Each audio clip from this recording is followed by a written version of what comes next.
I want to bring the Sub 2000 made by Keltec to your attention. And I'm with a friend of mine named Chad, a representative from Keltec. He's going to talk about this really cool rifle. Go ahead, Chad. Hey Tom, how you doing, bud? Good. And thanks for tuning in, you guys, and keep watching the channel. Be sure you like and subscribe and all that good stuff. He's a good guy, gives a good honest review.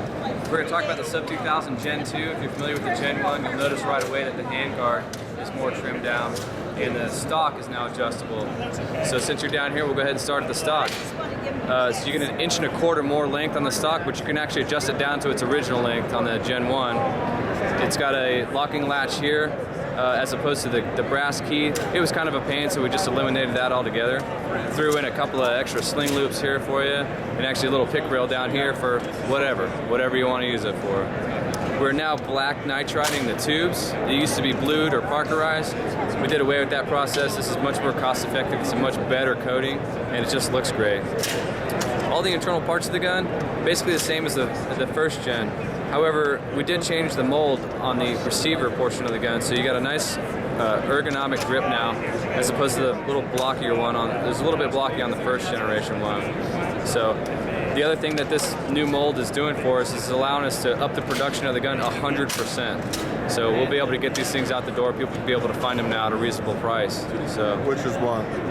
the MSRP is $500 on this. Oh, that's great, 9mm. Yeah, it's a 9mm carbine, and I'll show you a couple of other features after we talk about the handguard here. So now we've implemented a pick rail on top and bottom. It's got M-lock slots here, so if you want to pick up some of those Magpul M-lock pieces, you can actually put your flashlight on here, whatever accessories you want. It's pretty nice. We didn't have that on the original one. It was just a very blocky polymer. Now this is the coolest part, and this is the thing that everybody's been jumping up and down about over the last few years, is the front sight.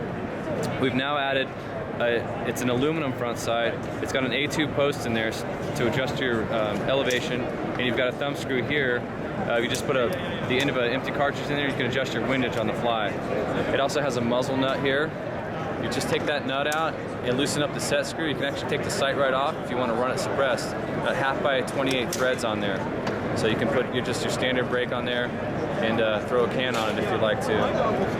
What's the maximum amount of rounds? Well, this particular version here is the Glock 17, so you can actually get those 33 round stick mags if you like. Yeah, cool. And we're going to do all the Glock variants that we've done in the past. We're going to include the Smith & Wesson M&P series variant, and down the road we're going to do the XD magazines as well. Yeah, it's pretty innovative. Yeah, it's a really neat gun, but this is the coolest part. It folds in half.